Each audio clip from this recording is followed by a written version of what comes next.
Hello viewers, this is OBN Horn of Africa, our weekly program Invest in Ethiopia. Today we would like to discuss investment opportunities in Ethiopia, especially related to tourism activities being underway in Ethiopia as a general and in Oromia in particular. To discuss these issues and other related, I joined by State Minister of Tourism, Lensa Mekonnin. Stay tuned till the end of our program. Thank you for joining us. Thank you for having me. First, would you tell us about investment activities being undertaken and the status of tourism sector right now? I think tourism right now is a priority. As a nation, we have prioritized it as being an economic pillar. Hence, we have invested a lot as a nation, not just as a government, but as individuals as well, in promoting the investment towards tourism, the investment both in infrastructure and marketing and promotion. So I say that it's at its high point in that regard. We have three-phased initiative that His Excellency Prime Minister has designed and executed as that was, I would say that it was initiated about 4 years ago with the Beautifying Shaggar project, Dine for Addis, and then, or Dine for Shaggar, and then evolved into Dine for Nation, which now has evolved into Dine for Generation. So with these initiatives, we have developed the various projects, various products, destinations, starting from Unity Park to Ntoto, and then Friendship Park. Of course, the beautiful Science Museum as well. And then we have, I guess, reached out to the other parts of the country where we have Halala Kila that has been developed, Gorgora that is being developed, Wenchi that is being finalized for inauguration, and then, of course, the Jabara Jochora site as well. So we are more or less on a high level. We're growing. It's the beginning, but we're there. What are the opportunities and the challenges do you see in the tourism sector in Ethiopia, and what should be done to improve the challenges if there? I don't see challenges. I see opportunities, because with every challenge comes an opportunity, and everything that we might consider as a challenge is actually a means for us to start taking action. So the biggest challenge maybe we have is really showcasing the product, the tourism potential Ethiopia has. So we know we have the potential, but we haven't been able to tap into that and really gain the kind of benefit that we want to gain out of it. So it gives us an opportunity to start thinking outside the box, create robust approach to marketing and promotion and sales of these products and destinations, and that we want exposed to both domestic tourists and international tourists. So that's the biggest challenge that we have. And then, of course, what can we do is we have to tap into every resource that we have, starting from our youth to technology to really understanding the potential of each resource that we have. So doing an actual resource mapping is as critical and as important as developing it, because once you know what kind of resource that you have, then it's easier to design a project, design an approach to developing it, and design an approach to marketing it and promoting it. So I'd say that's what we need to do. Well, as you have mentioned earlier, since the reform, Ethiopia has been developing various tourist sites as well as benefiting from it. Yes. How do you describe it, and what changes have you observed since then? So we're diversifying our products and destinations. The more you diversify, the more offerings that you have to the world. So you have various types of tourists that would be attracted to it, both in terms of domestic and international.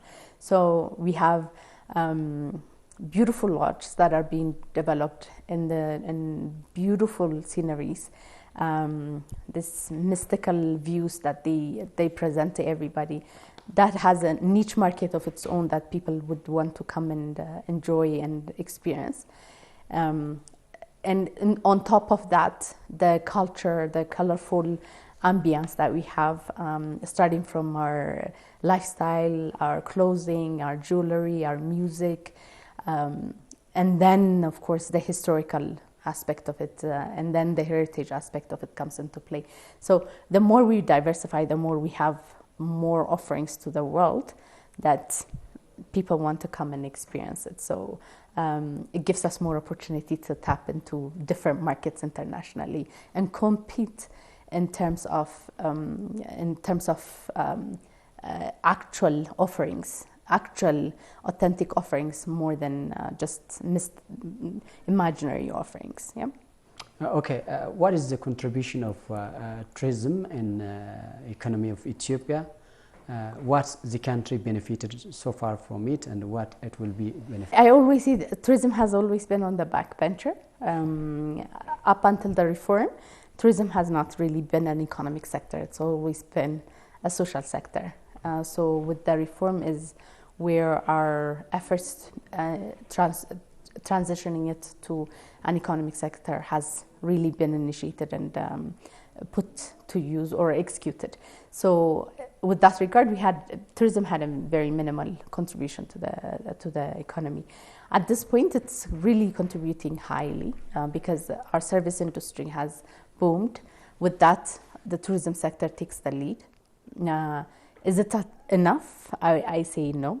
And I think everybody would agree with me that this is just the beginning, provided the diverse and the richness of the resources that we have. But yeah, so I would sum it up in saying that it's at an infant stage. How you have been working with partner organizations in developing and promoting tourist destinations, as stakeholders' role is immense in developing tourist attractions.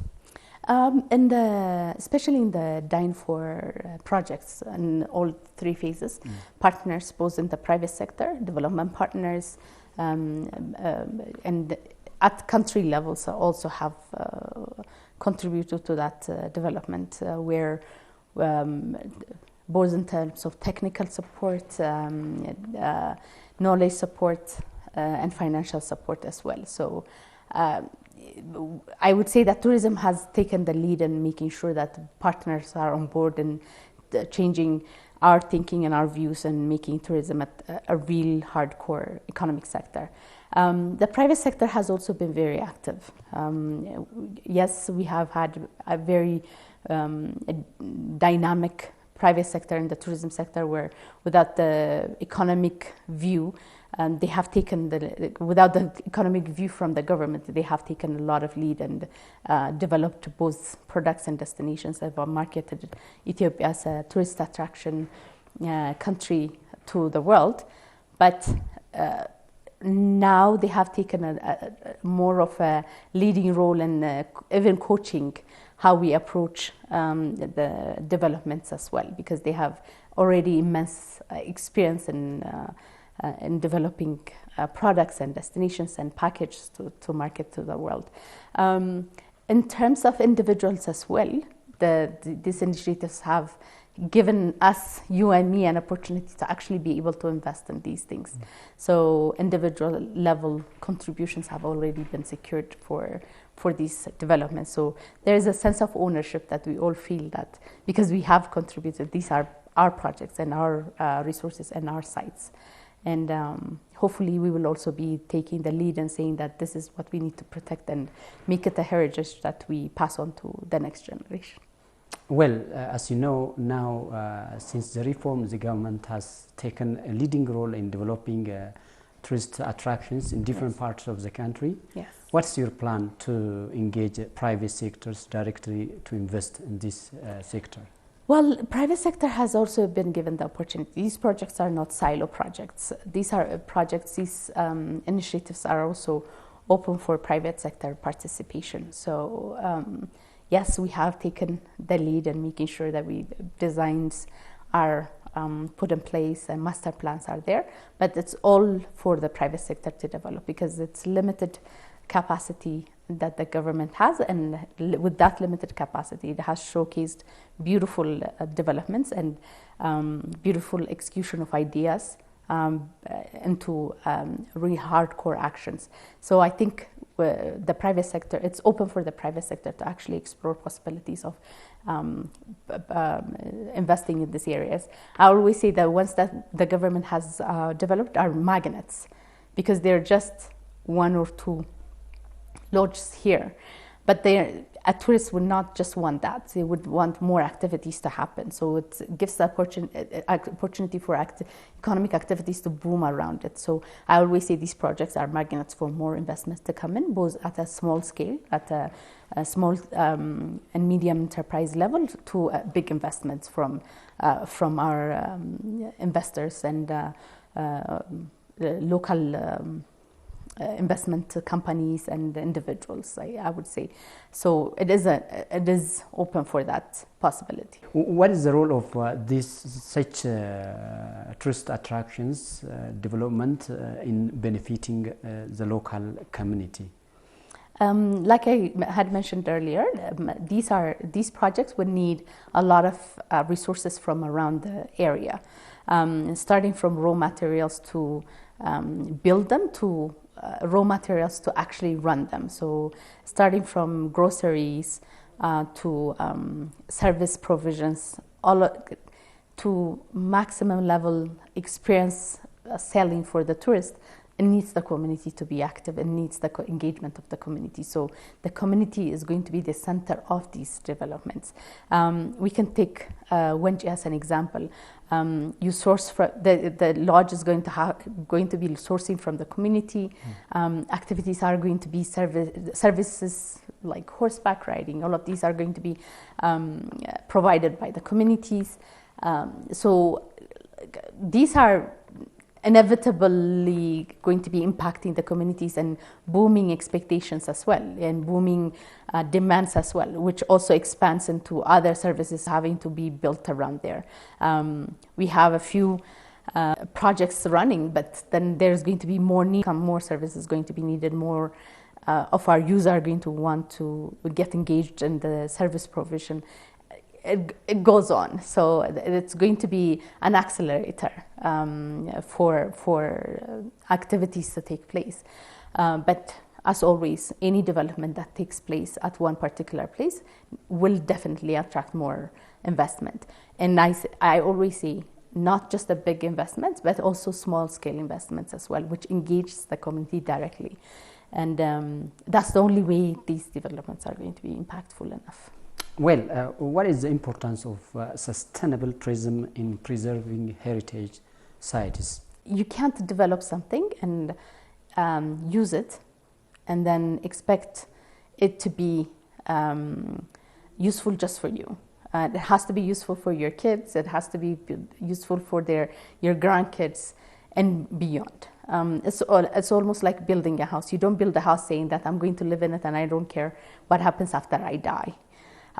So these developments have to be impactful enough and useful enough to last us a lifetime, plus they have to be able to create wealth that is going to be shared by our generation, next generation, and the generations to come. Otherwise, we're wasting resources. It's almost like eating all that you have today and then being hungry tomorrow. And that, I don't think that's an approach as a nation we want to take, and as a world we are taking as well. So sustainability is a critical factor in the tourism development, and that also comes in with, is particularly important with our case, because we are using nature. We're gifted with beautiful natural resources, and the less impact that we have on nature, the better it is for us to sustain. Natural resources are something that we're going to need for many years to come, just as this generation. But then the next generation is going to need it, and then the next, and then the next. So if you design something that's sustainable, then you don't have to worry about it. We don't have a guilty conscience. You haven't destroyed nature, and you have really handed over wealth and heritage to the next generation. Yeah. So what is expected from the local community and other stakeholders in this regard? Open your eyes, be ready, look at challenge us as opportunities for intervention, where you can be an entrepreneur and really be creative and creating something new, something experiential to provide to others. Opening your eyes, really being able to see challenge as an opportunity is what I say needs to happen. And the other issue is recently Prime Minister Dr. Abiy Ahmed calls on the second generation diaspora to come their origin. Would you tell us about it? Yeah. So the call is for the next generation, second generation diaspora that I'm sure have been told about Ethiopia from their parents, their grandparents, and their families, cousins, and all of that. But the call is for them to come back and see for themselves what they have been told, really feel and engage and interact and interlink with the various stories and histories that they have been told. We're doing it in 3 rounds. The first round is happening right now. It's come back to your origins, connecting with your multicultural roots. So the focus is more on the multicultural, colorful space Ethiopia has for them to show.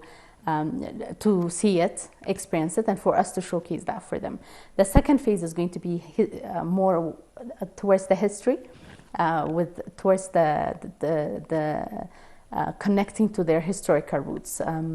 We have rich history, both in terms of heritage building, in terms of our impact in the global space and humanity and in technology and all of that. So the second phase is really asking them to come back and experience the historical roots. The third round is a call for really to come back during their lengthier holiday, enjoy their holiday, savor their holiday, but then also leave their legacy. There are many initiatives as a nation we have taken in terms of doing things in volunteerism as well. We want them to join that, plus we want them to create their own volunteerism and really do their own initiatives as well. But then we want them to leave a legacy here and kind of savor their holiday. Well, I saw that you were receiving diasporas coming following the first round. Do you have a platform where you communicate or discuss with these diaspora members to succeed in the second and third round? Yes, the itinerary for various engagements is going to be announced within the next couple of days, where those that are here, and we say thank you for being here, those that are here can actually enjoy and learn and experience some things.